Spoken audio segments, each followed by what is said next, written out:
failure where the injunction granted by the Federal High Court is so ineffectual is because some of the things that that needs to be done has been done before the injunction even came on board. The House of Assembly, you cannot grant an injunction against House of Assembly sitting to pass law. It's not possible. So they have sat down, they've deliberated, and they've passed the law in the House of Assembly. So the governor is only giving effect to that passage. It's been signed into law by him. So it becomes the law. So today, as it were, with due respect to the deposed emir, his position is illegal in the eyes of the Kano State Emirate law. That is my position on some of these issues, and I think, and I'm speaking directly from the position of our law as at today, unless we now have a change of position.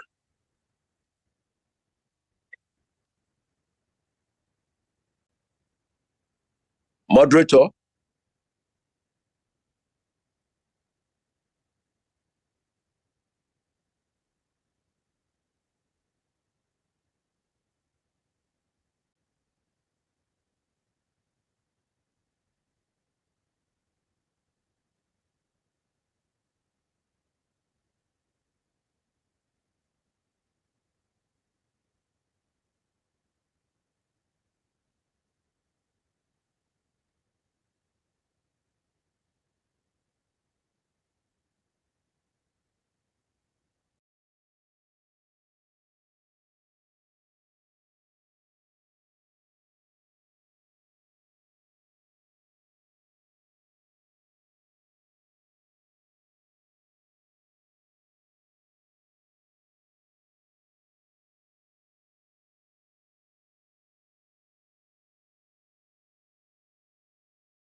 Now, let me come in.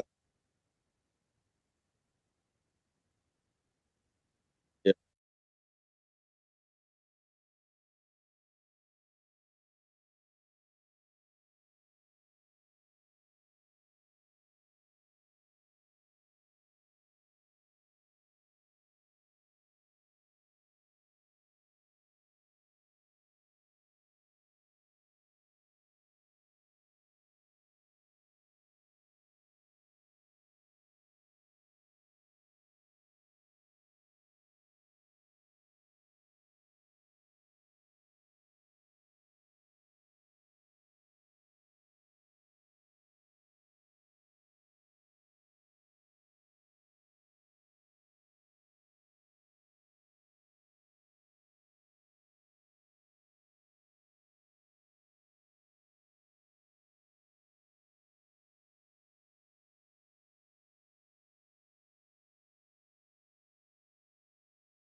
Thank you, sir. Thank you, the convener. Very grateful. So, taking it from where you stopped, the issue of Justice Liman of the Federal High Court position. Well, I'm not able to confirm currently whether he's on leave in the United States or he's on official assignment. I'm unable to confirm that independently. So, but what I'm able to know, and this is the starting point. The starting point is, does he have the power to grant an injunction in a matter, in the subject matter of Emir of a Kano State Emirate laws of Kano State? Does he have the power to grant that injunction? Whether he's sitting in Nigeria, I quite agree with you. In fact, we have quite a number of applications before the court now in which we are asking for remote hearing for our clients who are in the United States or who are in Europe or who are in the UK. I still signed one last week applying to court for virtual hearing. So for me, this didn't happen.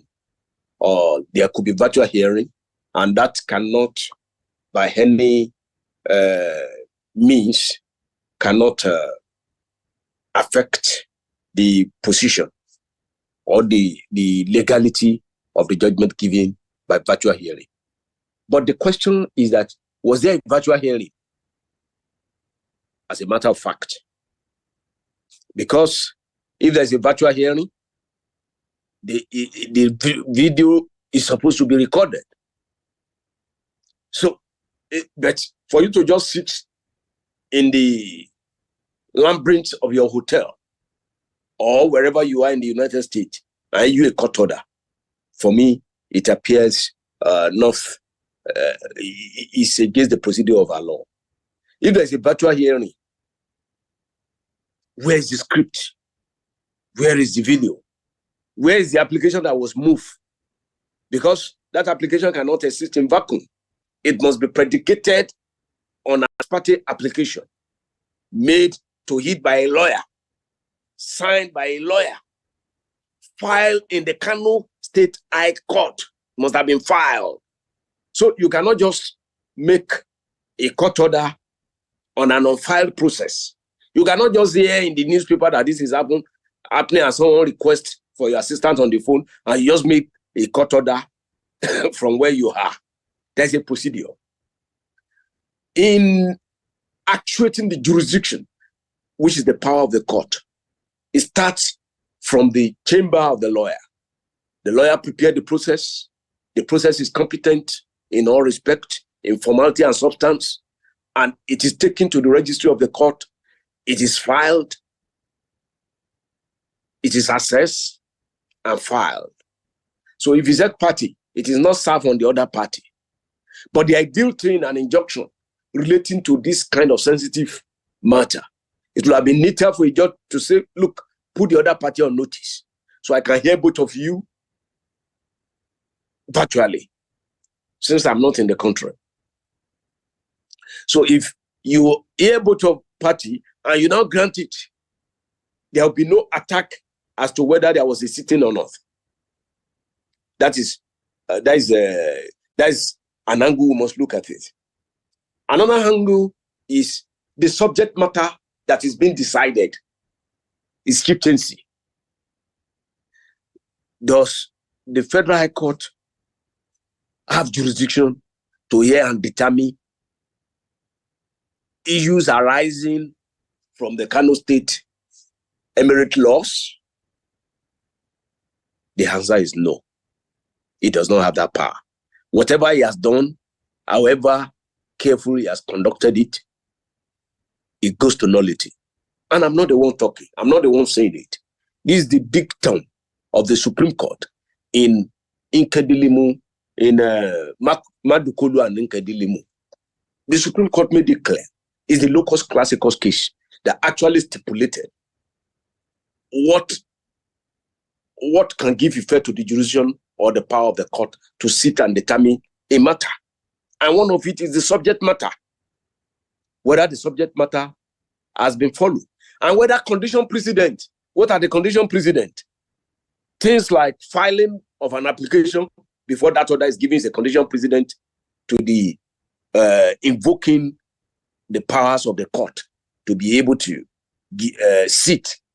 hear that motion, because that motion must be heard. You cannot give an interim, whatever is an interim order or whatever has been given, you cannot give it before the motion is heard or before the motion is filed. So the question is that where is the motion? Where is the video of the virtual hearing? Because these have become relevant in view of the, even at that,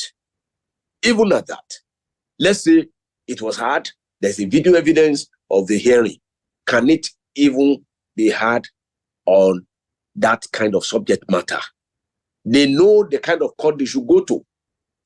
But because they know that maybe the state government is in charge of that court where they should go to.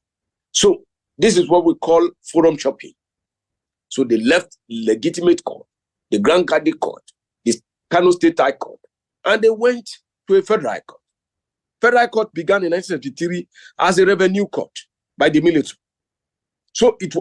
And this has now been codified in our constitution in section 251, subsection 1. Or when you look at all, is about the powers of the Federal High Court. So it's an exclusive areas, the exclusive channels of power of the Federal High Court within our constitution. So it's a court of limited jurisdiction. It's not a court of jurisdiction at large. You want to file your divorce matter now, you go to Federal High Court. It's not possible. You can't file chieftaincy matter at the Federal High Court. You cannot, because it's not contained, it's not one of those subject matter contained in section 251, subsection 1. And when you now give a court order on something you don't have power on, the position of the law is that it goes to nullity. It's as if that thing was never conducted. Then, apart from that, what we need to look at, when was the order issued? And when was the proceedings, the legislative proceedings of the Kano State House of Assembly undertaken? So the proceedings of the Kano State House of Assembly has been concluded. The law has been signed into law by the Kano State government. And Sanusi has been reinstated already. He has collected the letter of reinstatement before that injunction surfaced. So as a position of law, can you undo, can you get a court order against a concluded act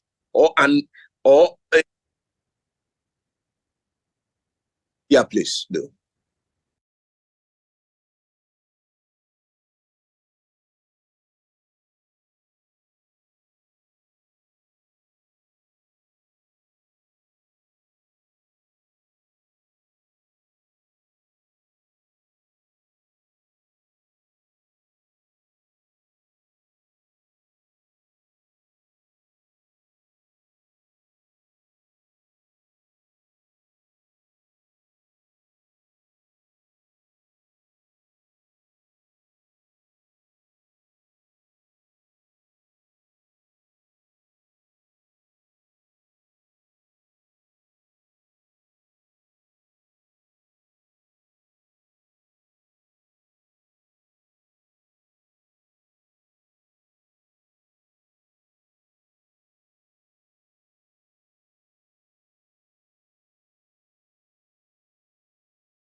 Now, let me come in at that level. The EU, yes, I'm not sure, and I cannot confirm that chronological order of that. So, but this I'm sure of. I'm sure of. What I'm sure of is that the order cannot be served through the social media. The order must be served on the governor. The order must be served on the House of Assembly before the order can be given effect to.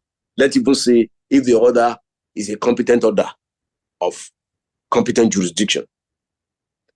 In this case, we are talking about the jurisdiction of the court. It does not have power to grant an injunction related to the Kano State Emirate law.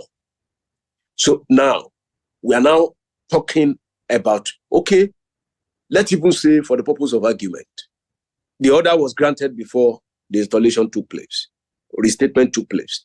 Now, another question we have to come to is, was it served on the Kano State government? Was it served on the House of Assembly before the law was passed and before? Because you can't give an order in your bedroom and put it on social media, and you want me to obey that same court order. That same court order has an official channel where it must be served.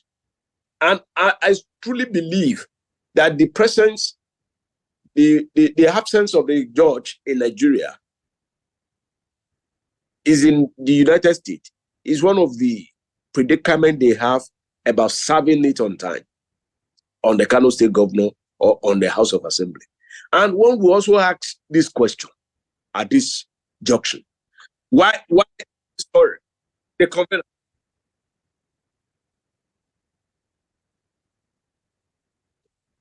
Or not?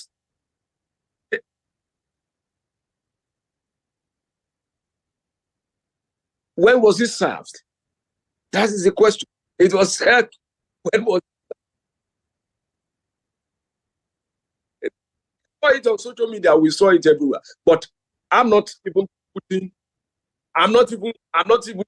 that. But social media is not one of the ways or means through which that court order ought to be served on them. They can get substituted service court order to serve it through the newspaper, to serve it on the courthouse, to serve it on public building, to serve it on officers in those government departments. They can serve them, but not on the social media. Now, apart from that, let's even say it was served, everything was that ought to be done was done. But one will also wonder, we have Justice Lima is not the only judge of the Federal High Court in Kano State. And that question we ask, Justice Lima is in faraway US. Why not a judge of High Court, Federal High Court in Kano State, taking it in his absence at home here? Why the one in the US? A judge of a Federal High Court is a judge of a Federal High Court. The power of the order couldn't have been different. So, and this raises certain element of doubt in the genuineness of this order. So, having said that, now coming to the other issue of popularity, corruption, and all that, you see, the issue of the corruption of Emir Sanusi, Lamido Sanusi, I may not want to go into details because there were mere allegations. These allegations was never put in court for trial for him to make.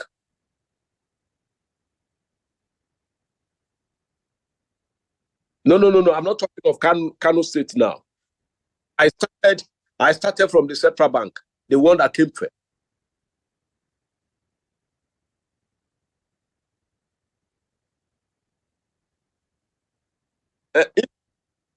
Even if the premium times carried it, what I'm saying is that there was no formal charge preferred against Sanusi, Lamido Sanusi, for him.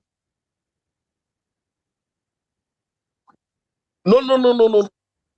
Before it became Emir of Kano, there was an allegation by the Jonathan administration against him as a central bank governor. That is the beginning. And what I'm saying is that, yes, there were these allegations. It remained mere allegations.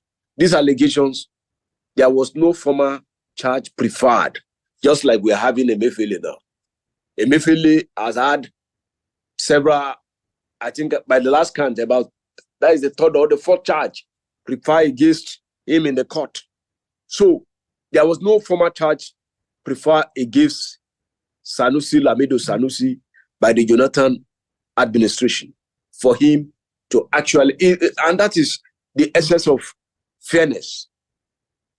If I do what you don't like, you may cook up story and put it in the public domain to smear my image or to blackmail me for you to do what you actually want me to do. So for me, to the extent that the Jonathan administration did not deem it fit to take his file either to EFCC or to the police or to the Financial Intelligence Agency or to the Code of Conduct Bureau, for me, I don't think Jonathan administration was serious about that allegation against Sanusi Lamido Sanusi. He left the, there were allegations, Convener, there were allegations, but allegations is not a proof of criminality. Yes.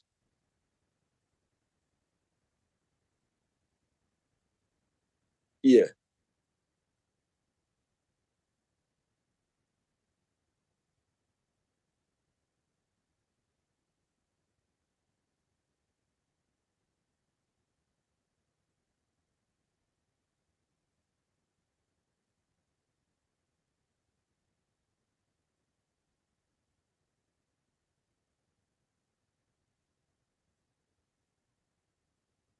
Yes.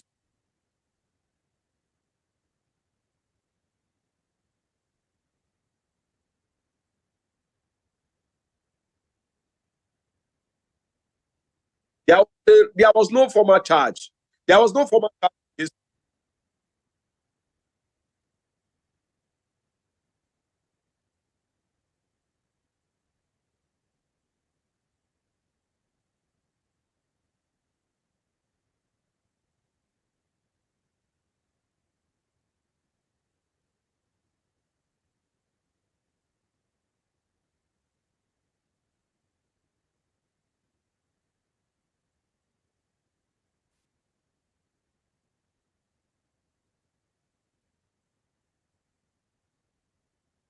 Yes. At,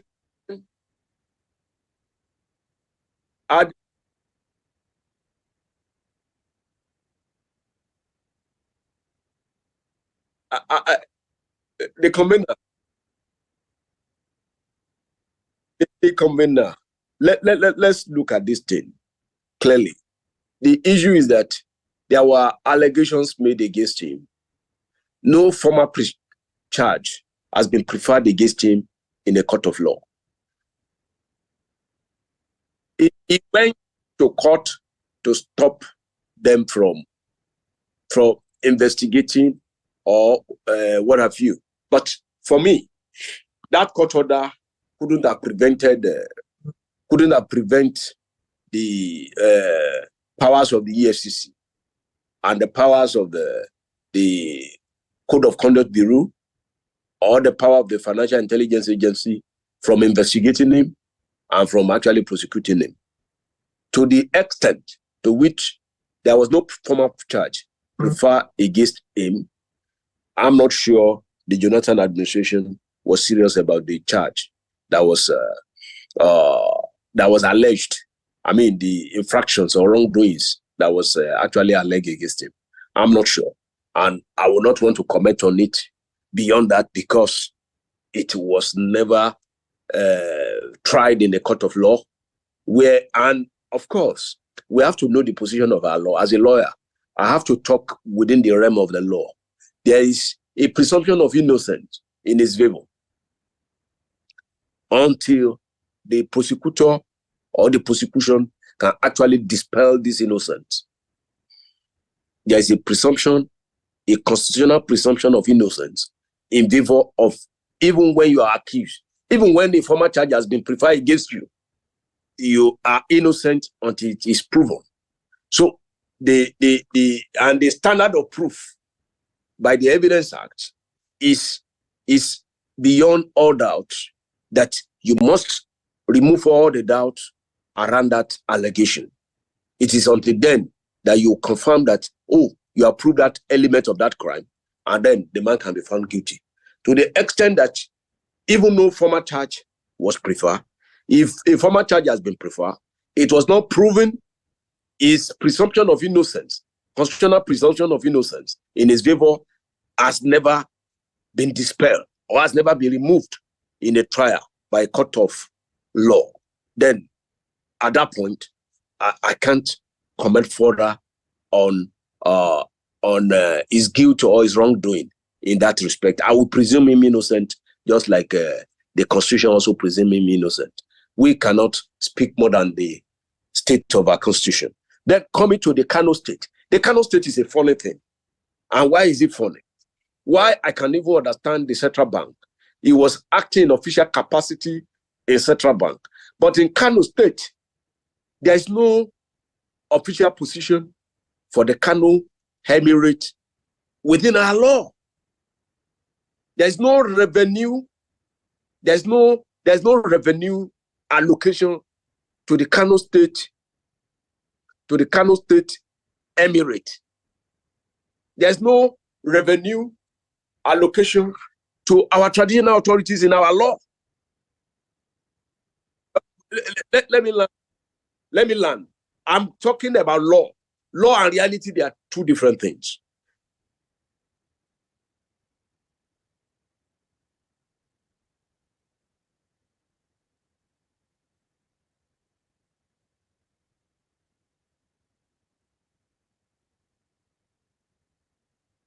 Yeah, no problem.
Yes, yes.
That is funny.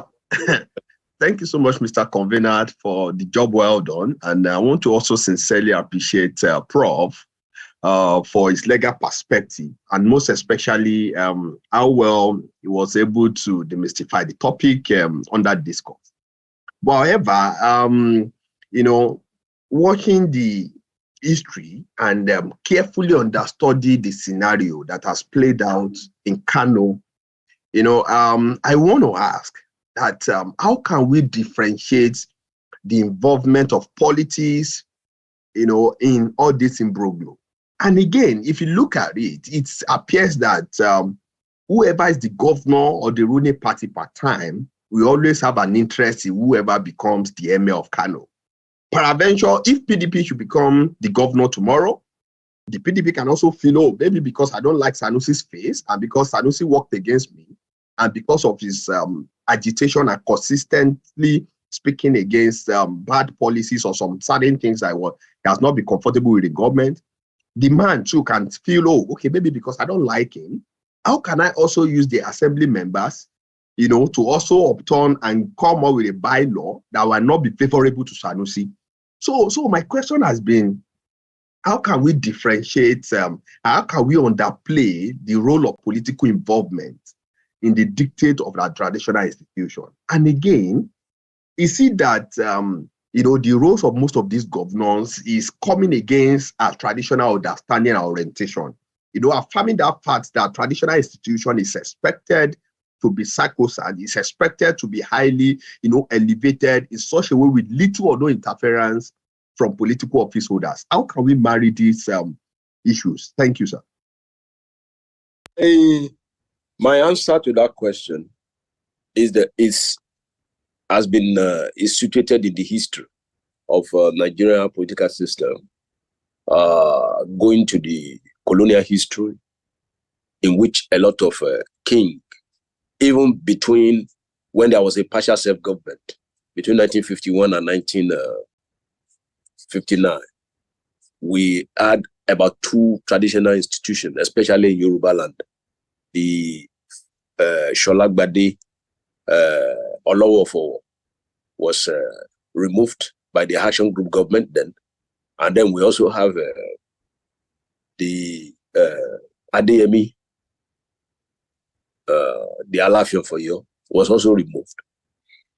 But I said this experience was brought out in the independence constitution discussion through 1956 up to 1959, because some of these traditional institutions were also both in the Nigerian and the London Constitutional Conference that was ongoing then.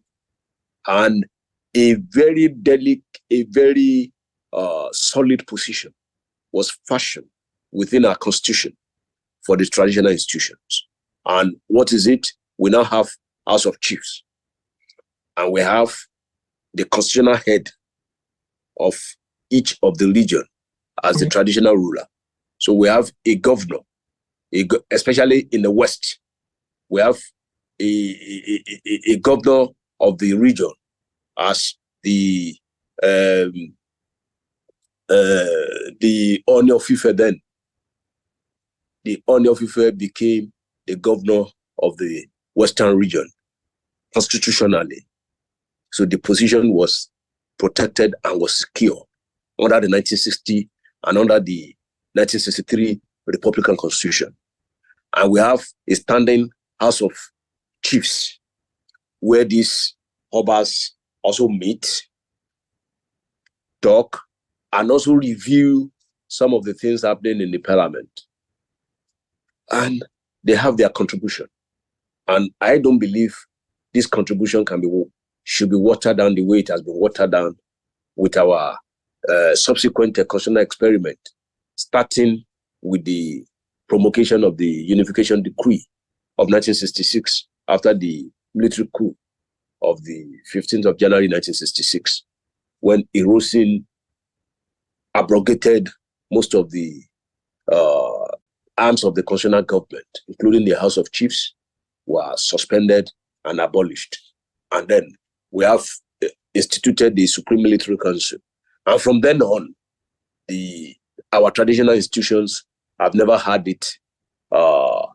We've had it so bad with our traditional institutions. And in 1979, in the Constituent Assembly that eventually produced the 1979 Constitution, the 50 wise men that was gathered by the then General Olusegun Obasanjo to discuss the transition into democracy failed to give a space, of course, because of the military dictation of that constitution, failed to give a space for our traditional institution. So they were never part of the 1979 constitution that was promulgated. And when you look at 1999 constitution, 1999 constitution was just a cosmetic amendment of 1979 constitution. Just the same thing, fundamental parameters. And so it never really look at the issue. And that's why till tomorrow, most people, when they speak, especially those people talking about constitutional reforms, when they speak of the best constitution that Nigeria has had, which is the 1963 constitution. 1963 constitution, in terms of resources control, in terms of true federalism, in terms of state police, in terms of the role of our traditional institutions and their place in government, were all secured under that 1963 constitution. So the effect of what Ahmadu Bello said in 1956 Constitutional Conference, when Nnamdi Azikiwe in that conference said, let us forget our differences. And Ahmadu Bello said, no, we will not forget our difference. Let us understand our difference. In the understanding of our differences is how we can now begin to make laws, building institutions that can form a perfect federal and united nation. Rather than for us to forget where we are coming from, to forget our identity, to forget our language, and to forget our tradition. So, and the position of Ahmadu Bello then, and supported by Chief Obafemi Awolowo, weighed on the eventual constitutional, on the subsequent constitutional conference leading to the 1960 constitution, in which the regions were semi-autonomous. The Western region was semi-autonomous. The Northern region was semi-autonomous. The Eastern region was semi-autonomous. Even when the Midwest region that was subsequently created they were all semi-autonomous. So in this case, the traditional institutions were entrenched. The political institutions regionally have their own language, have their own coat of arms, have their own national anthem, have their own diplomatic relations with other countries, have most of their things in a unique way, in a unique manner in which they want to live as a people and as a society. So, of course, but the military intervention threw all those achievements ridiculously into the Atlantic Ocean and begin to pull Nigeria together and make the center strong, and also trying to make us forget that our individual identity and our traditional institution and our history and our culture. So for me, answering your question, going forward, we need to look at our constitution critically, look at 1963 constitution again, and see how we can protect our traditional institutions and secure them away from the vagaries and the plays of the politicians, so that we will not continue this vicious cycle of deposition, removal, enthronement, and the rest, so that PDP or another political party will not come tomorrow and say, oh, I don't like the face of Sanusi, I'll remove Sanusi again and put yet another person there. So that is one of the ways to secure and guarantee our traditional institution, is to secure their position in the constitution. That is number one. Number two, the process of nomination, selection, and installation also should be fine-tuned in our chieftaincy and emirate declaration, so that there is no place for political maneuvering of the politician in choosing a particular person as either the emir or as the king, as the case might be.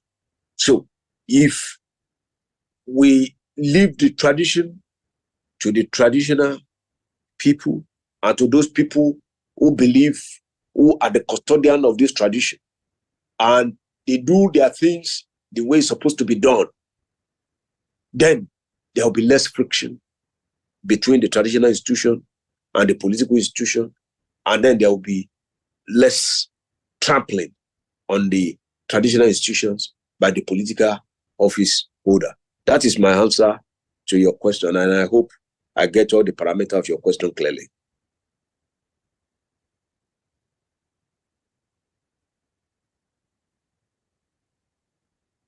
Yes, sir. Very well. Very well.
Hello.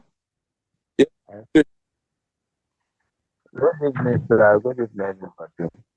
Yeah, topic. Though I joined you, so I don't have much to say. But with my own little understanding, I believe the current issues about our traditional life can, for now, can't be stopped. We will continue to experience such. The reason being that even the we should I realize that our political leaders are the one appointing them currently. So the dictator will become the next ruler. So I don't know if there's anything I can only let me ask the guest speaker: is there anything we as the people, as the citizens, is there anything we can do? Because for the politicians, for the political leaders, they are convenient in that process, in the process of them choosing who becomes who when it comes to our traditional rulers enthronement.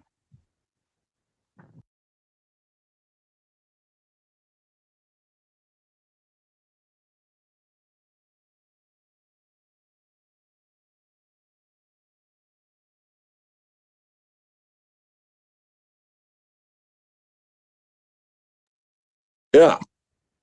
Now, please, what is the question? I can't get the question clearly. But yes, sir. Question is, what I said was that the current political leaders we have, they've been the one dictating who becomes who when it comes to our traditional rulers.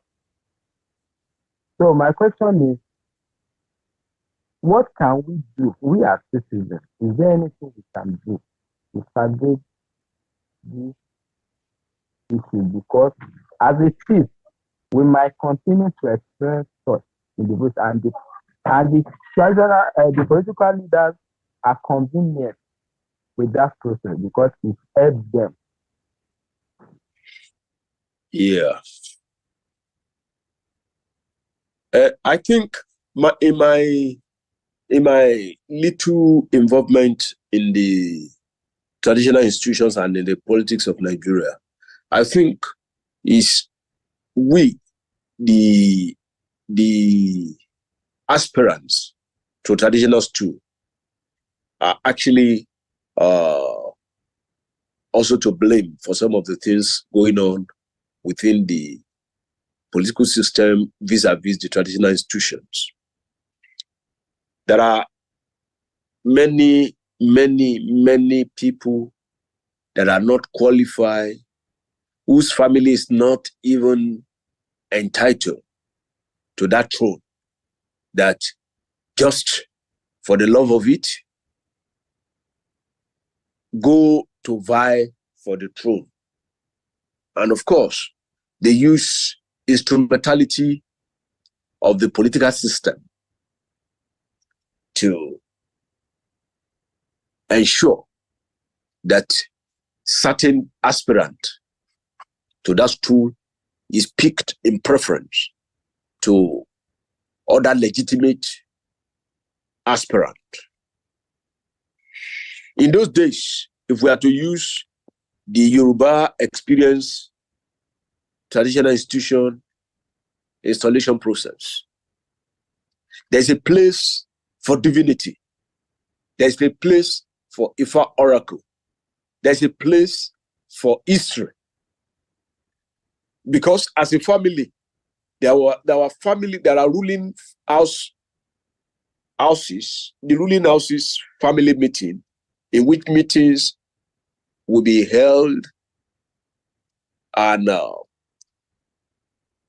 you will come and see your history, how you emanate from the family, and now you are entitled to the throne.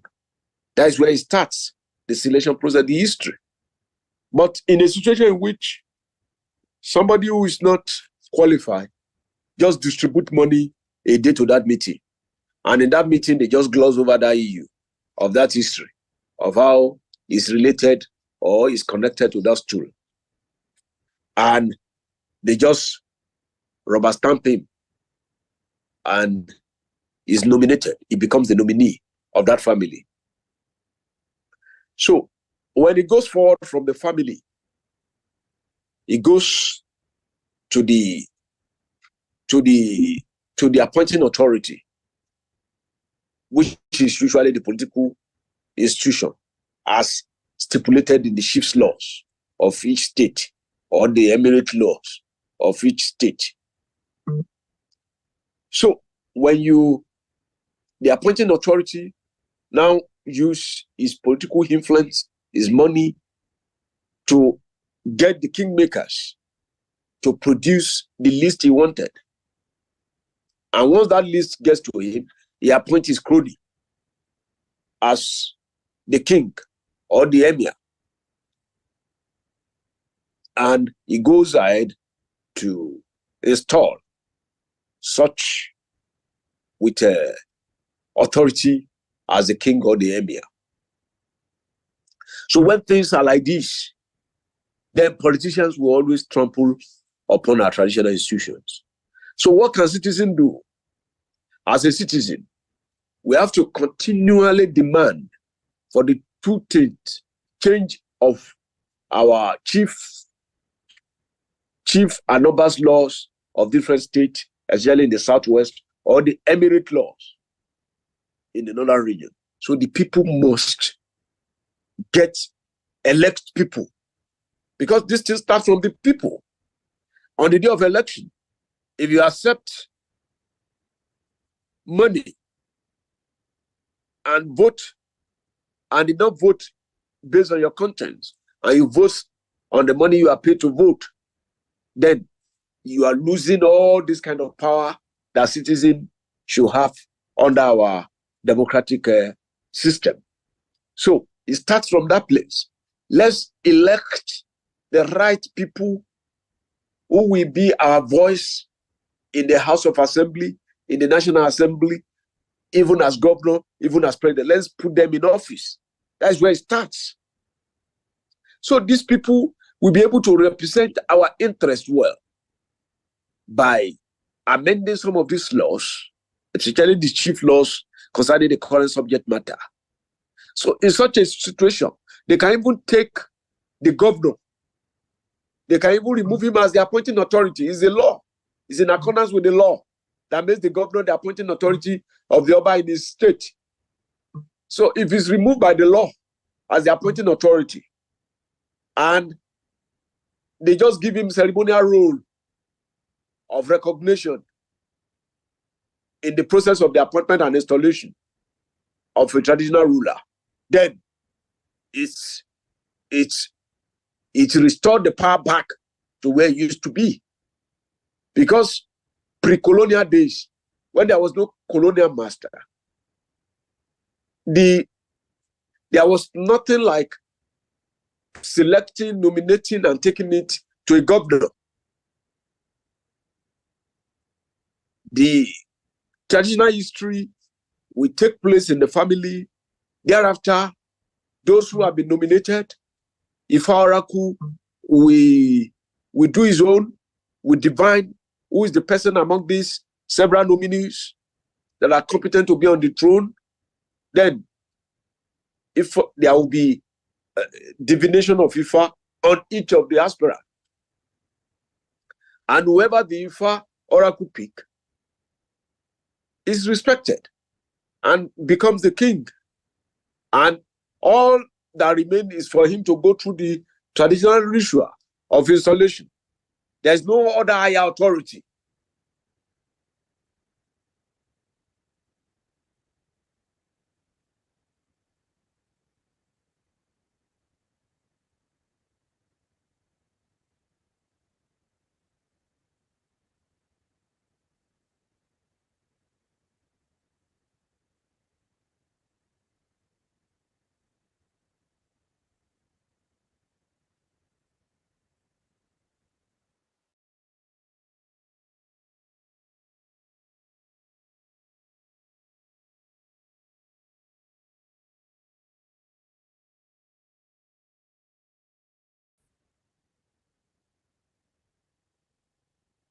Hello?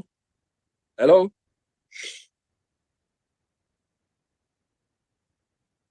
Hello?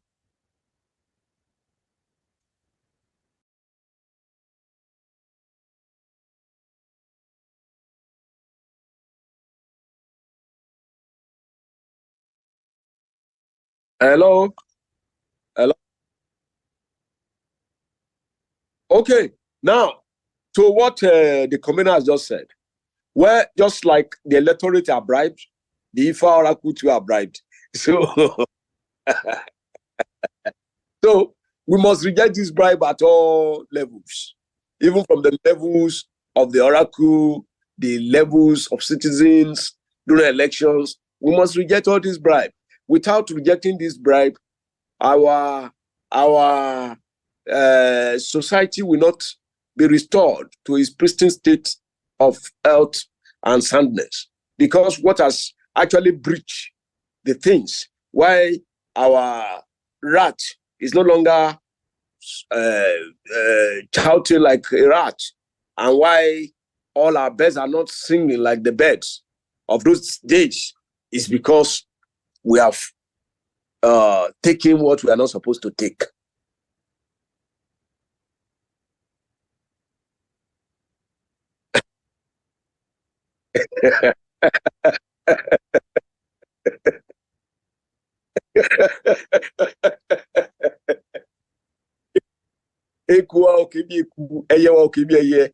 And so, and of course, we knew where these things went wrong. Where the Bible says that if the foundation is destroyed, what can the righteous do? And the foundation of our society, the foundation of our traditional institution, is rooted in our custom, is rooted in our tradition, is rooted in our history. And if all these things are altered, if the history is altered, the divination of the oracle is altered, and those things that are supposed to be done are not done, then, of course, we will get a stranger on the throne. And of course, the strangers will pander to political interest because they do not value the throne, they do not know the history of the throne, they do not know the culture of the throne, and they do not know the divinity that guides and surrounds and has made the throne endure for centuries. So that is where we find ourselves. So citizens must wake up. The chiefs, the kingmakers, the babalawo, and the heads of family who are saddled with this historical aspect of evolving a traditional institution are all citizens of this country. We are all citizens. But we fail to do what we are supposed to do. And we come back to tout that this is happening. So we must return what we are supposed to do to what we are supposed to do. We must give, like Jesus said, we must give Caesar what belongs to Caesar, and give what belongs to God to God. So what we are supposed to do, the way it is done by our forefathers. We are not the creator of this crown, of this tool. These were historical creations of our ancestors. So, and there is a stipulated model in which our ancestor has placed this thing down from generation to generation. So we must look at it and we must follow it the way it ought to be followed. Then our bird will be able to sing the way it ought to sing. And our squirrel will be able to also cry the way it ought to cry. These are the fundamental issue in that your question. And I think it's just returning back to the basic and call the spade is what we need to do as citizens in all of these crises going on around our traditional institutions across the country.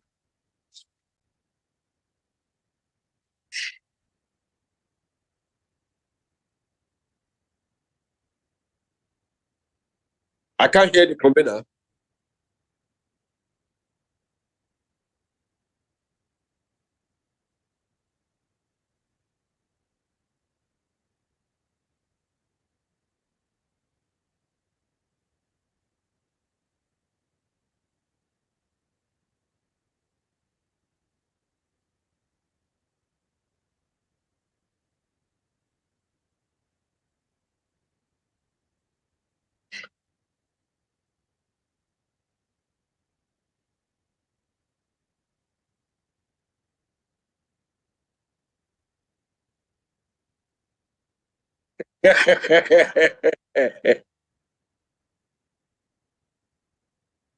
Maybe the maturing prof.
Thank you so much, Mr. Convener. I want to also sincerely appreciate Professor Olu Akinola, for coming to our session this evening and for those legal insights.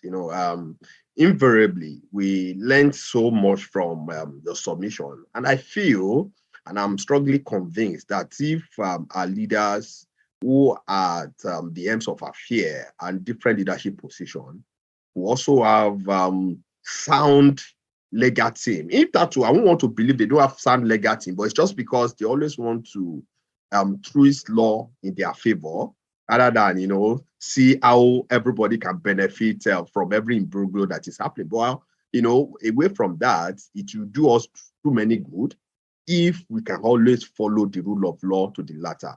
If we can always ensure that we did not prioritize, our peculiar and personal interest ahead of the public good and public speed. So we want to sincerely appreciate you. I will thank you for coming on board this evening. And we also thank all our leaders and in-house panelists and everyone who joined us on this platform this evening. We sincerely thank and appreciate everybody for being our partners on this program. Thank you, everyone. God bless you. And I wish you all a fantastic and a glorious new week. Thank you. Thank you. Thank you for having me again. Thank you. Thank you, the convener. Thank you, Mr. Cholafagbemi, and thank you, everybody. Thank you, the listener. We're grateful.